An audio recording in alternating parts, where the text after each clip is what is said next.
Frontline with Kortney Kennedy, and I'm Tom Parisi, and today we got a great set of guests. Hey, it's the Frontline podcast. I'm Tom Parisi along with Kortney Kennedy, and we are recapping day one of the OHL Priority Draft 2021, where the battalion had 4 picks between rounds 1 and 3. We're going to go through it all. We've got some audio from Adam Dennis to his scrum post-draft, so we're turning around awfully quickly when it comes to this. So, Kortney, let's break it down. A battalion started off with the 11th overall pick, and it was someone they thought, geez, we're not sure if we're going to get a chance to draft this kid. And sure enough, he falls to them at 11, centerman Owen Outwater. Thoughts? Well, I mean, that's 2 straight drafts now where they've had a player that they didn't think they were going to see fall to them, right? Like Wakely last year and Outwater this year. Of course, last year they had the first overall selection, so they had no one to worry about falling to them. They knew who they wanted, and that was Ty Nelson. But Owen Outwater, man, what a great pick at 11. And you also have to think in the first round too. Anyone has the chance at getting the best talent in this draft because it's so tough to kind of, with nobody really playing this year or seeing much going on. So I think it's a great pick, and I think you nailed it on, the nail on the head when you texted me and said, is this a Brandon Coe 2.0? And if he's anywhere near Brandon Coe, man, we're in for a good time. Say the kid's 6'3" already, 170 pounds, from the Oakville Rangers U16 AAA team, a hometown of Orleans, Ontario. And I mean, he's already 6'3". Sure, some weight might help, but man, is he already tall. And when you're a first round pick and you've got that size to you, usually you're doing okay with other things too, like your hands and your speeding. Hey, a lot of tall teenagers have a heck of a time getting used to that, but I don't think we're going to see that with Owen at all. No. And that kind of goes back to Coe. Remember when he came in, he was a tall, lanky kid, but he always had the mind that was ahead of everything, and he had the hands as well, but he just didn't really click until this season. You would see spurts of it where you're like, wow, if this guy ever gets going, he's going to be scary. And sure enough, he's pretty scary. So, I mean, Outwater, yeah, I'm pretty excited. If I wasn't excited already for the team to come back, I'm pretty excited to see him. And it's gonna, he's gonna get a chance with big minutes too, because the team since the change have basically embraced letting the rookies play, and it's gonna be interesting also next year if you think about it. They got so many rookies coming in because you got 2 classes of rookies coming in, right? So, anyways, as we move on. Throughout the draft, I mean, their second pick, another guy that they didn't think they were going to get, round 2, 27th overall, Nicholas Sema, from the Toronto Junior Canadiens, John Winstanley's alma mater, if you will, making that pick. The next couple of picks have John Winstanley's name like all over them, don't they? I mean, just because he used to coach the team and whatnot, but just because, like, again, we're talking about people or players who fall from where they thought they were going to go. People thought Sema was going to go high too, and it's nothing against the kid. 8th pick in the second round, 6 foot, 185, out of the Toronto Junior Canadiens. I mean, a right winger. They're doing the right things. They're getting some centers. We also should mention Outwater plays the wing, I think, more than center nowadays. But hey, that's okay. They still got a lot of talent on either way. And if they can teach him to go back to center, more power to them. Exactly. As for Sema, in the 1920 season, I was supposed his last kind of semi-full season, 27 points, 31 games. He's got an edge to himself too, some penalty minutes, 18 in that season. But, he's probably a big kid, and they're always emphasizing character nowadays, aren't they? Yep. And if I'm not mistaken, the scrum, Adam Dennis was saying, this kid just oozes character, and that's something they've really prioritized lately. And it's important to have that. I mean, we're going to eventually share some pretty fun stories with Dallin Wakely and Ty Nelson doing some fun stuff for the draft. I don't think we can't hold it back. It's such a good idea. So a bit of a tease. But, when you got a bunch of kids with character, the teamwork just it kind of meshes maybe just a little bit better. And hey, if you can find a kid who was supposed to go high up and then he falls onto your lap in the second round, you are playing with house money at that point. Yep. Hey, let it rain. Well, not only that, but I mean, when we talk to Wakely, you could just tell he's motivated to kind of prove all the other teams that passed on him. So I can imagine that, Outwater and SEMA and most of these guys, Adam said fell. Like they didn't think that they were going to have them available to them. They're all going to be motivated. If I remember, probably one of the more famous recent instances with this is Philip Hedl, or not Philip Hedl. Philip Zadina of the Detroit Red Wings, when he got drafted in the NHL, was basically like, I'm going to score a lot of goals on all these teams that passed me. Now it hasn't really worked out for him yet. He's oozes talent though. So, I mean, North Bay is going to be a fun and interesting team to watch here in the next little while. One thing before we get to the next couple of picks, I just got to mention, it's going to be fun to watch the competition. Yeah. Like it wouldn't shock me if Ryan Houlihan's at home yanking out his wonderful locks of hair, wondering, how am I going to piece this together? He's going to look like me at some point, like Fester Adams, but, with a beard. But if I can't deal with that. It's a good problem to have. They always say that it's a great problem to have. And I can't wait to see like the combinations and who's in, who's out, who's playing well. Mm-hmm. And the kids are going to know just as well as the coaching staff and the fans. If you're playing well, you're sticking around. And if you're not, or you're having a rough string of games, it's nothing against you, but there's somebody knocking on the door here. So it's almost like every game's going to be an audition. And every game, it's not like you have to play perfect. It's not going to happen every game. You're going to lose some. But doesn't it bode well when you have to try that much harder every night to make sure you're noticed, to make sure you get your point across? I think it's a great problem to have. Don't worry, Uli will not look like this old mug when it's all said and done, I promise. Oh, he's a stunning gentleman. Well, you've put some images in my head that I don't know if I can shake now, but I actually have. Yeah, well, while we're on the subject of competition, I have kind of friend who is yet to make an appearance on the show, Yogi Nick Morin, and I, one night that we were playing Call of Duty Warzone, because that's how cool we are. We kind of pieced together. This is before they canceled the season. We kind of pieced together some projected lines of what the team would have looked like. What'd you have? So we had Petrov, Moncada, Co as the top line. Yeah, that'd be pretty formidable. Jackson, Primo, Russell, second line. Strong line. I like that line.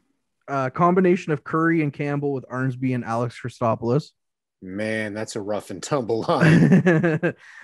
Fourth line would be a combination of Curry and Campbell with Wakely and Christian Stevens and Owen Van Steensel. At the time, we were kind of like, he'll be an extra forward. But you know what? Honestly, you can trade out any of those guys, and it's just like you're not losing much. And then the D, I know we've gone over the D millions of times on here, but Rose, Winslow, Nelson, Paul Christopoulos, Mathurin, Hollett, Thompson, and Mayotte, and goaltending Verbetic, Prue, and DiVincentis. And if you think about it, so going into next year, I'm never really good at figuring out the graduating player situation, but you're losing Moncada for sure. Might lose Primo, just signed with Vegas. Exactly. I was just going to add to that too. So you have at least two spots to fill, because we're including, the Wakeleys, the Nelsons, the Mathurins, all those guys when we look at the lineup. So it's going to be tough to get into this lineup, and that's not a problem North Bay has had in a long time, like you mentioned. So, well, you know what we're forgetting that it just came up. The import draft is coming. The Battalion have a slot to fill. Yeah. Guskov obviously isn't coming. So, I mean, do they go, what do they have? The 30th pick. And it wouldn't shock me if a lot of teams did pass this year, because some players maybe just didn't go anywhere. Yeah. So maybe a good player falls at 30, which is halfway through the draft, by the way, if I'm not mistaken. It's 60 teams. And the OHL was third on the list this year because North Bay was first last year. So I am looking. Do they go with a defenseman? I think they go with a forward. It wouldn't shock me if they try to find a centerman. Yeah, I think so too. Like a top flight centerman if they could. Yeah, because I don't think you're losing anything from the D. Oh God, no! They've got 4 capable pairings. Exactly. I know Rose. Is Rose an overage of this? He's not think he will back, be. right? Yeah. No, he's coming back next year. Yeah. Okay. So he should be back. So, I mean, man, 4D, you can easily put together 5 lines. I mean, Jesus. Remember the Yep. first year I was calling games, they had Daniel Walker on defense and Jesse Yep. Saban and Riley Bruce were playing like 40 minutes a game because nobody else was around. Everybody got hurt or whatever it was. I don't Yeah. think that's going to be too much of a problem anymore, knock on wood. But again, too much depth is a great problem to have, especially going into playoffs or if you get into the injury bug. Well, not only that, but if you want to retool on the fly or look to retool through the draft, you can use some of these guys to get draft picks down the road. Yes. So not bad.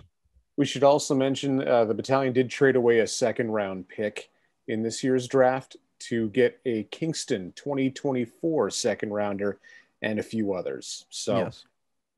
that alleviates some of the glut, but still, I mean, hey, that's good. Hey, that's just trade currency, if you will. Well, Nothing and if wrong with you're exactly, and if you're listening to the show when we had Adam and John Winstanley on, and we asked Adam flat out if he thought he was going to make 20 picks in 15 rounds, he said no. So it's almost like you should listen to the show to find out what Adam's going to do next. It's we illustrate it perfectly. It's magical.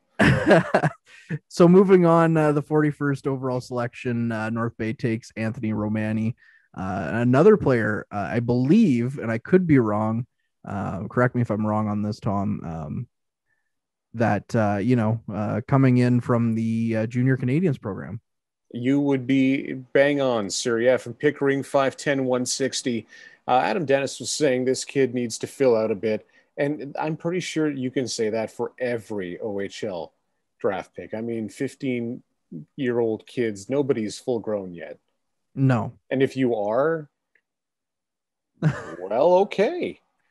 I don't think I got much taller after I was 16, which is weird now that I say it. But anyway, yeah, raw talent, and there's nothing wrong with raw talent because it always reminds me of, you would know this really well. I'm going to use a video game reference, but maybe our older listeners might not know. But you ever get somebody who's really good at like a fighting Nintendo game, Street Fighter, Mortal Kombat, and then they played against someone who had no idea what they were doing, and they always lost? Raw talent. You never know what you're going to get, and sometimes you can be pleasantly surprised at what they can do and what they can achieve. And I love that surprise factor, but at the same time, they still know, like, this is a good player. Second round, or rather, the second pick in round 3, coming out of the Junior Canadians in the 1920 season, he had 41 points in 32 games. The kid can score 28 goals in 32 games. That's not going to be a problem for him. And if it is the raw talent, it sounds like he can shoot, which I will take to the bank every day. Yeah. If I don't know much about him, I'll be honest with you, but if skating's a problem or passing's a problem, I don't care. If he can shoot, good. Put on the power play. He can maybe rip a one-timer or something like that. So I think another astute pick. Yeah, and you know what? I got to be honest. Going into this draft, not knowing much about any of these players because it's been so long, and you obviously trust the brain trust of the battalion that they obviously know what they're doing because they're in that position, and you and I are just here after the draft talking about it. But I think it's kind of a cheat code to have John Winstanley on your staff because like he knows these kids pretty well. Like, and he has his nose to the grindstone when it comes to Toronto kids, the GTA and whatnot.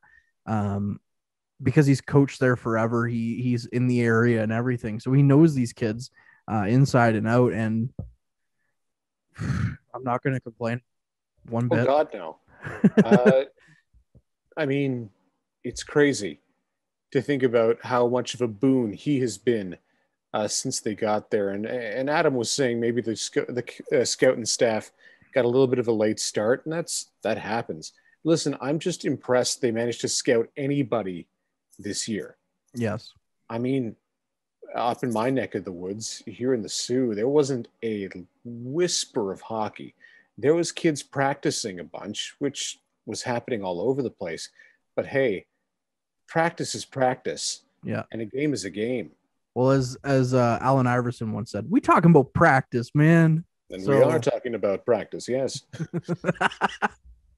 The Thunderbirds not play? Well, not that it matters. Well, the Thunderbirds did play a lot. Yeah. You're right, but I mean, I couldn't go see a game. No, exactly.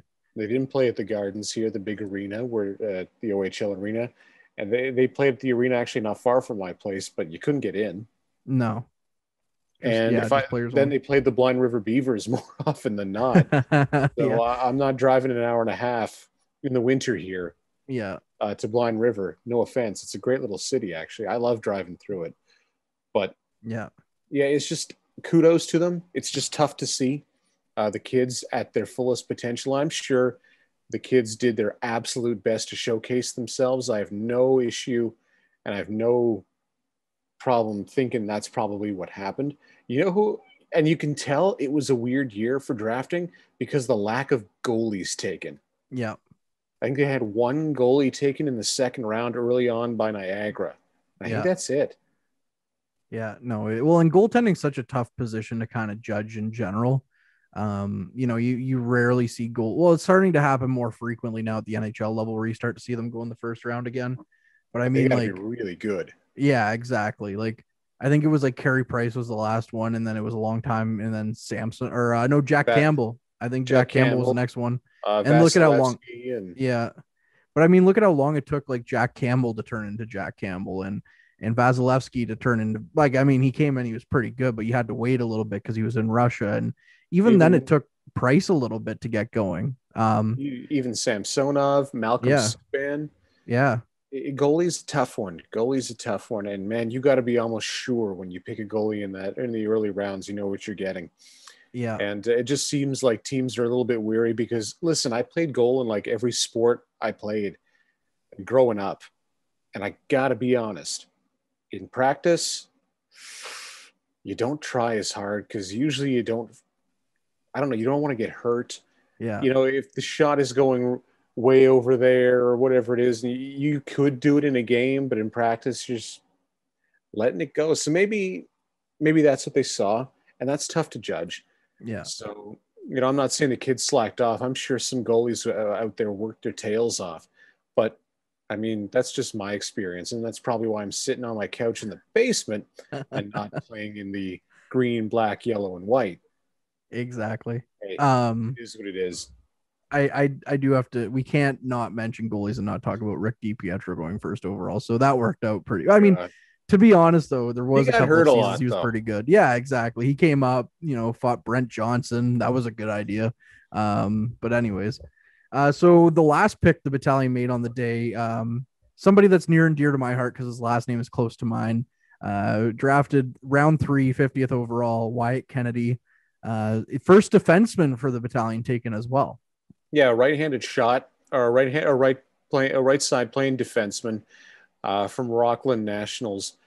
And in the 1920 season, he can put up some numbers, 8 goals in 30 games, but 19 points. So maybe a future power play quarterback. He's got some raw talent as well. And he's a big kid, 6'4", 185. So third round selection, 11th in that third round. I mean, if you get a kid, this is another thing. It seems like he probably got to the battalion on the list and they were just like, well, we got to take this kid. Yeah. He's already 6'4". Yep. He clearly knows what he's doing offensively. And if he can translate that at the OHL level, they said there's some kinks to work out. And again, there's kinks to work out anytime you draft a 15-year-old kid. Exactly. What are you going to do about it? There's kinks when you draft anybody.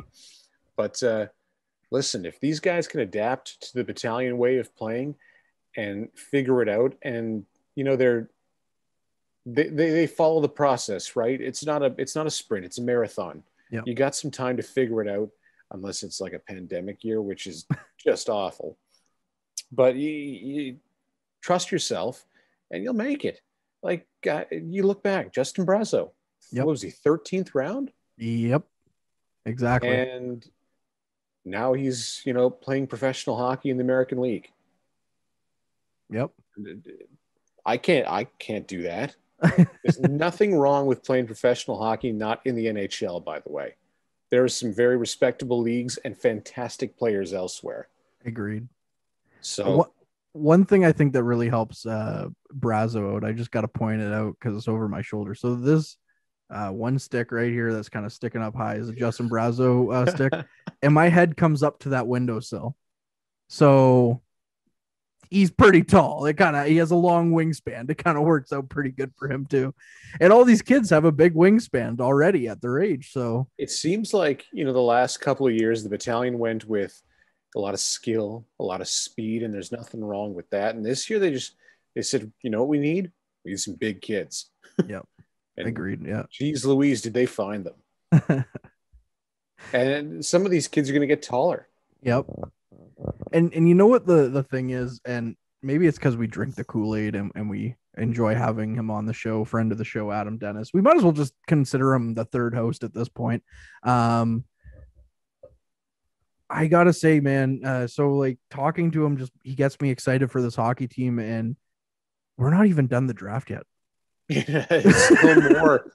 Like if you're listening to this, we're recording it literally right after the first 3 rounds of the first day of the draft.